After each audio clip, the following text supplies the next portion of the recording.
राज्यभरात शासकीय कामं करणाऱ्या कंत्राटदारांची कोट्यावधींची बिलं सरकारकडून थकीत आहेत. ही बिलं तात्काळ मिळावीत यासाठी आता कंत्राटदार आक्रमक झालेत.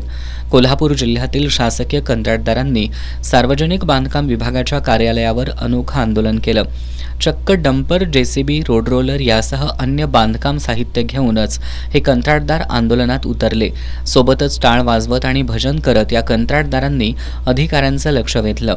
अचानक आलेल्या आंदोलकांनी आपली वाहनं थेट सार्वजनिक बांधकाम कार्यालयाच्या प्रवेशद्वाराच्या आत घुसवली. त्यामुळे काही काळ तणावाचं वातावरण निर्माण झालं होतं. थकीत बिलं तात्काळ द्यावीत, अन्यथा 1 मार्चपासून शासकीय कामं बेमुदत बंद ठेवली जातील, असा इशारा यावेळी कंत्राटदारांनी दिला.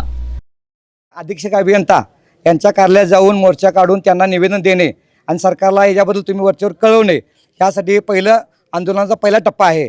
1 मार्चला जे आपण पूर्ण काम बंद आंदोलन करायचं आहे त्याचा हा पहिला टप्पा म्हणून आम्ही इथं अधीक्षक अभियंता कोल्हापूर यांच्या कार्यालयाला मोर्चा घेऊन आलो आहे. मोर्चामध्ये आम्ही वाजत गाजत मोर्चा आणला आहे, कारण सरकारला 7 महिने कळत नाही. याचा अर्थ कुंभकर्णाची झोप सरकारला लागलेली आहे.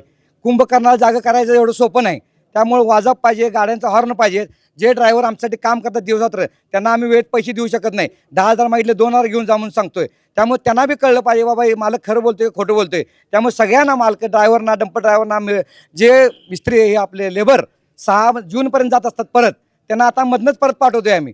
कारण नेमकं कसं असतं, दिवाळीपासून ते जूनपर्यंत काम करत असतात. त्यांच्याकडे तिकडे पाऊस चालू जात असतात. आम्ही जूनपर्यंत त्यांना काम द्यायचं आमचं ॲग्रीमेंट असते, पण आमच्याकडे पैसे नाही तर आम्ही काम चालू ठेवू शकत नाही.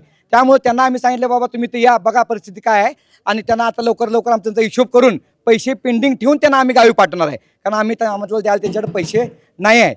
त्यामुळे सरकारला जाग यावी.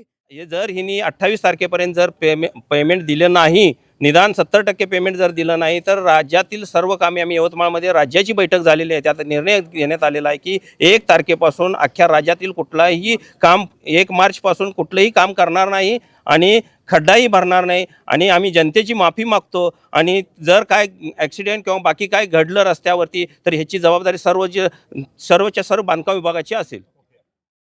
2024-25 या आर्थिक वर्षात सार्वजनिक बांधकाम विभागाची 85,000 कोटींची कामं मंजूर केली आहेत. मात्र या कामासाठी लेखाशीर्षमध्ये आर्थिक तरतूद केली नाही. आज अखेर कोल्हापूर बांधकाम विभागाकडे यावेळी सांगण्यात आलं. या आंदोलनात सुरेश नलावडे, सचिन कोळी, राजेश भटकर, विजय सावंत, DY भोसले यांच्यासह कंत्राटदार सहभागी झाले होते.